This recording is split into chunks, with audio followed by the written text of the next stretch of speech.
In 1590, a ship carrying supplies and the colony's governor sailed into Roanoke. They were met with silence. Over 100 men, women, and children vanished. No graves. No battle. Just empty houses, a single word carved into a post, and a mystery that has lasted for centuries. History keeps records of what falls, of empires that crumble, of battles lost in blood and fire, of cities brought low by plague and time. But the most haunting chapters are not about what fell, but what simply faded from sight. In the late 16th century, on the edge of a new world, an entire community, men, women, children vanished from the face of the earth. Not into the pages of war, not into the chaos of revolt, but into utter, deafening silence. Their homes stood empty. Their belongings were left behind. No bodies were found. No signs of a struggle. It was as if they were plucked from existence, leaving behind only the wind through the trees, and a single cryptic word carved into a post. For over 400 years, this has been the enduring American mystery, the lost colony of Roanoke. A settlement that didn't end with a bang, but with a whisper. A ghost story written not in fiction, but in fact. And the question remains, where did they go? The birth of Roanoke. A small fleet of English ships arrives at a wooded island, a place called Roanoke, off the coast of a vast, uncharted continent. Their mission was monumental, yet simple, to plant the first permanent English root in the soil of the New World, to build a home. This wasn't an expedition of lone soldiers or fortune seekers. This was a community. Over 115 men, women, and children carpenters, farmers, dreamers staking everything on this distant shore. And among them was Eleanor Dare, soon to give birth. Just weeks after landing, her daughter, Virginia Dare, would enter history not with a cry, but with a symbol. She was the first English child born in America, a living emblem of their hope for a future. At first, that future seemed possible. They felled trees, built fortifications and cottages. They planted seeds brought from across the ocean, praying they would take root in this foreign soil. But the New World was not a blank page. It was a living, challenging land. Supplies dwindled faster than expected. The tools they brought were ill-suited for the wilderness. The garden yields were meager. And they were not alone. The Secotine and Croatan peoples watched these newcomers, these invaders, from the forest. Initial curiosity hardened into suspicion. Trade turned tense. The fragile peace began to fray. Facing a desperate situation, their governor, John White, grandfather to baby Virginia, made a heart-wrenching decision. He would sail back to England across the treacherous Atlantic. His mission, to secure the supplies and reinforcements that would save his family and his colony. He promised a swift return in just a few months. He waved goodbye to his daughter, his granddaughter, and every soul he was sworn to protect. The departure that changed everything. With hope fading and supplies critical, Governor John White faced an impossible choice: stay and risk starvation, or gamble on the Atlantic. His decision was born of desperation. He would sail back to England himself. No one could plead their case with more urgency. He promised his family, he promised the entire colony, he would return with a relief fleet in months. It was a calculated risk. Leave quickly, return quickly, save them all. His journey back was treacherous, but he made it. His mission was clear: secure supplies, gather reinforcements, and turn around immediately. But history had other plans. England was plunged into an all-consuming war. The mighty Spanish Armada was sailing for the English Channel. Every ship, every sailor, every piece of timber and gunpowder was summoned for the defense of the realm. Overnight, Roanoke ceased to be a priority. It became a footnote, a tiny, distant concern in a fight for national survival. John White pleaded, argued, petitioned, but he was powerless against the gears of war. 1 year passed, then 2.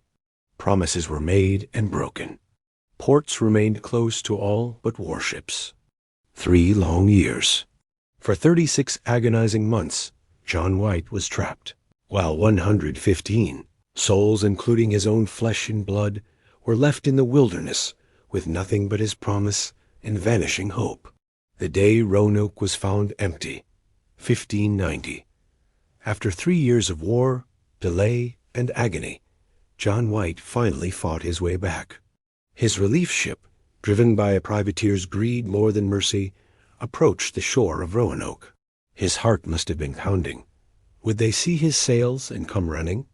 Would he hear the voice of his granddaughter, Virginia, now a toddler? What he found was not a homecoming. It was a haunting. The fort was deserted. The cottages were empty. Not a single soul called out in greeting. An entire community of over 115 people had vanished. But this was no scene of violence. There were no bodies, no signs of battle or massacre. The settlement hadn't been razed. It had been carefully taken apart. Homes were dismantled, their boards possibly repurposed. It was methodical, planned. Crucially, valuables were left behind. This was not a hasty flight from an enemy. This was something else. A deliberate disappearance. White's search became frantic. He had arranged a secret signal. If they were in danger and had to move, they should carve a Maltese cross into a tree. He found no cross. Instead, on a main post, he found their message. Carved deep into the wood, clear and unmistakable. One word, Croatoan. Was it a destination? The name of a friendly or hostile neighboring tribe? A warning? Or a desperate clue left for the one man they hoped would read it? Before he could search further, a hurricane forced the ships to flee to open sea, abandoning the investigation. John White never saw his family again. He left behind only empty houses, untouched treasures, and a single word that would echo through centuries as America's oldest unsolved mystery. Theories behind the disappearance. One word, Croatoan. That single clue launched a mystery that has burned for over 4 centuries. With no bodies and no clear signs of violence, historians and archaeologists have been left to piece together a puzzle with most of its parts missing. These are the leading theories behind the vanishing of the lost colony. Theory 1. Integration. The most persistent theory is one of assimilation. Facing starvation, the colonists may have sought survival with the nearby Croatoan people, a tribe with whom they had prior, mostly peaceful contact. The carved word wasn't a distress signal, but a forward address. We have gone to live with our Croatoan allies. They could have split into smaller groups, journeying 50 miles south to Hatteras Island, slowly integrating into the tribe through marriage and culture. Some later reports from Jamestown colonists spoke of gray-eyed natives or villages with English-style structures. But the proof remains elusive. While tantalizing European artifacts have been found on Croatoan sites, they could have come from trade. No conclusive genetic link has been proven. No graves, no distinct settlements have been found. It's a compelling narrative of survival, but not yet a confirmed fact. Theory 2. Annihilation. The New World was a dangerous place. Could the colonists have been wiped out by a rival tribe, like the Secatan, with whom relations were strained? Or perhaps by a more distant, powerful nation? A swift, total massacre could, in theory, leave few immediate traces if bodies were removed or concealed. If there was a large-scale violent event, forensic archaeology would expect to find evidence traces of blood in the soil, disturbed burial pits, shattered weaponry. The complete absence of this at the fort site is significant. But this theory stumbles on the same chilling detail that baffled John White. Where are the bodies? Where is the evidence of a fight? The settlement was orderly, valuables remained. A massacre typically leaves a scar on the land. Roanoke's scene suggested departure, not destruction. Theory 3. Forced migration. Perhaps Croatoan was a meeting point, not a final destination. Facing relentless pressure, the colony may have made a collective, desperate decision. Abandon the coast and move inland, up the Albemarle Sound, or toward the Chesapeake Bay, where they had originally intended to settle. They dismantled their homes for materials and left a clear clue for White, but the wilderness was vast and perilous. A single storm, a lost canoe, a conflict on the trail any could have doomed a traveling band of over 100 civilians. Closing reflection. We are a species that documents.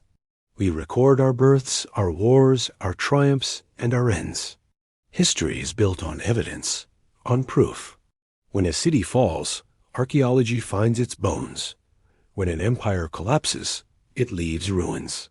When a battle ends, the earth holds the scars. But here, the rules of history seem to break. After more than a century of dedicated research, after countless expeditions, digs, and studies, Roanoke offers only a profound and enduring silence. It is not that the evidence was destroyed. It is that it was never left behind in a way we can understand. An entire community, their dreams, their daily lives, their fears was not conquered by time. It was retrieved by it, erased from the narrative without a single clear answer. 1. The bustling, computer-generated reconstruction of ancient Rome. 2. The excavated, orderly stone foundations of Jamestown. 3. Then, the empty, grassy footprint of the Roanoke settlement, where only post holes mark where walls once stood. We can rebuild Babylon. We can walk the streets of Pompeii. We can trace the exact palisade lines of Jamestown, Roanoke's successor. Their stories, though ended, are complete. Roanoke stands apart. It is not a story of a fall with a climax and a conclusion. It is a story of an absence, a vanishing. Other places were built by history. Roanoke was unmade by it. They did not leave an ending for us to study. They left only a question for us to ponder. A mystery that whispers, not of how a city can be destroyed, but of how an entire world can simply disappear. 1587. The lost colony of Roanoke